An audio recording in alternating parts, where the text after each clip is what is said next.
Hey, what's up guys? This is Anthony from Anthony's Customs, and for this review, we are looking at NECA's Teenage Mutant Ninja Turtles Eastman and Lairds, I said that backwards, Shredder Clones box set, which I think was exclusive to Best Buy. That's where I got mine. I don't think I've seen them available anywhere else, but you guys can correct me if I'm wrong. If you've seen it somewhere else, let me know. This set includes nothing but repaints, kind of. And I say kind of because this guy was never released widely. He was a Loot Crate exclusive figure, and now he's been repainted. So, it's still definitely a repaint, but maybe you didn't get one before. So it's a pretty unique set. I don't know how many people are going to be interested in this. Obviously, it's a very specialized thing, but it looks freaking cool to me, so I wanted to review it, so that's why I got it. So let's go ahead and get him off the stand and take a closer look. Okay, before we get into the figures, let's go ahead and take a look at my package. No flap on this one, just the big window, which I think is fine. Looks pretty good. You get some artwork down here, which I love the artwork. All the comics figures that have the artwork on the box is just wonderful. Some more right there. I like that. Different artwork definitely from the front, so that's pretty cool. All right, and then some photos on the back just to show you options of how to stand the figure there with slight poses. Not much going on. Previous releases and upcoming releases. Upcoming. I think the rest already exist. Maybe not this guy. Yeah, they just showed him, I think. Anyway, pretty nice. And then on the side, some more artwork there. Nice little packaging if you like it. NECA has some of the best packaging, especially these comic turtles. Unfortunately, I just don't keep it because I don't have the space. So this review, like I said, it's all repaints, so I'm not going to spend a ton of time on it. Even this guy, I haven't reviewed him yet, but I do have the figure. I have the regular looking one, the Shredder with the claw hands, so I'm not going to get into him. Plus, other than the lower legs and the lower arms and the different sculpt for the face, it is the same body as Shredder and most of the foot soldiers, foot ninjas, so I don't need to really do that anyway. So we're just gonna do like a very basic, here's what they look like and what you get in the box sort of thing, so you can decide if you want to grab it or not. But we do have to do height measurements just in case you didn't see the previous reviews. Might as well do that now. And again, if you want to see the previous reviews for this guy and his little buddy, singular review, it's up there, and then the claw hand one will be reviewed shortly on the channel. He's about 18 centimeters tall. That's going to make him roughly a little over 7 inches, maybe 7 1/8.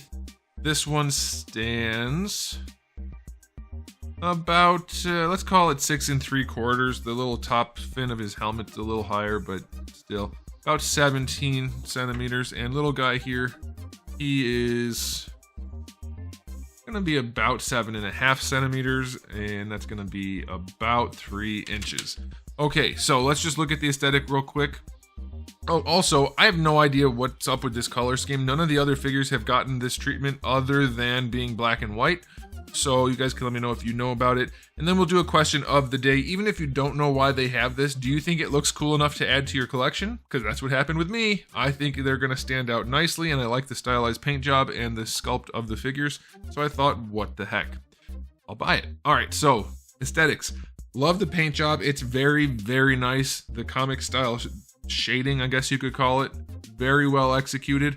The eyes are much cleaner on this one for me than the standard release, so that's pretty good. There's a little, I don't know if you can see it right there, a little bit of purple maybe coming through. I mean, it's definitely coming through, I guess, but I don't know why it would be. It's weird. Maybe it got scuffed or something, but anyway, hard to notice. You wouldn't notice that from a distance, but otherwise the paint job is really, really nicely done. Love the stylization, and it's just so vibrant. The purple's very bright and colorful, saturated. Love it. And then we have the contrast throughout, so it looks great. Very pleased with that. Didn't notice anything different in the joints as far as quality or anything like that. And then this guy's the same thing, very bright, reddish orange or maybe orangish red. Very, very well executed. Love it. I love the extra black they did on these guys rather than just a few little bits. Really helps to sell the look. We'll talk about this when we do the cloth figure. I don't love that his hands have no rotation here, so he's limited in posability, but just in case you're wondering, his thumbs are articulated, so that's kind of nice. But the thing that stands out to me about this guy as being a problem is both of the other guys, the,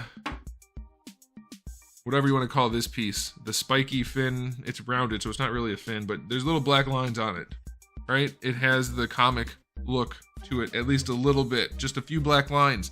This guy doesn't have that, so it kind of stands out as being weird. Maybe it's supposed to have that and mine just doesn't. Let me look at the box. Ugh. I'll also note briefly that I think they could have added a little bit more black to those rather than just a few little nicks, like more black. But let's see. Nope, he just doesn't have it.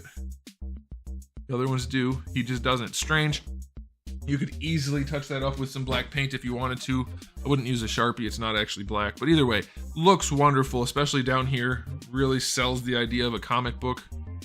I love the paint job on these, and then up against the bright colors, like I said, it looks great. And then this guy just as well. Tiny, but still great. I do think the red eyes on this guy, they're not as noticeable because I think they're not even painted. I'm not sure. But on this guy, I think the eyes could be a little bit more saturated. They're just kind of dull. Still look good, but still. Could be better, but very, very clean paintwork for the details and just a really nice aesthetic. I'm definitely happy to throw these on a shelf and just let them stand there and look cool. Very, very cool looking. And then lastly, we'll just talk about what you get in the box. It's just accessories for this guy. You can see the hands. He has the 2 open hands and 2 fist hands on him in the package. You get 2 karate chop style hands and then 2 gripping hands also. And you get the severed arm effect. So you get the arm with the little cap that goes on the arm for the stuff coming out, and then you get the little cap that goes on the part that's been severed that's like spilling onto the floor. And that's it. So not like a ton of accessories. This isn't really that sort of package. This is really just, I guess, meant to look cool, and it does, so I'm happy with it. I'm not giving it a proper rating because it's a weird little I mean, it's not a little box set, but you know what I mean. It's a strange thing. So let me know what you guys think about it. I personally love it, but I could totally understand why most people wouldn't want it at all, potentially, because it's very strange, but also very cool. So I like it. Let me know what you guys think in the comment section below. But thanks for watching, guys. If you enjoyed the video, please do give it a thumbs up. If you didn't, give it a thumbs down. And if you haven't subscribed, you should. I have new videos almost every single day and thousands already on the channel. So make sure you come back for all of that. And in the meantime, keep collecting.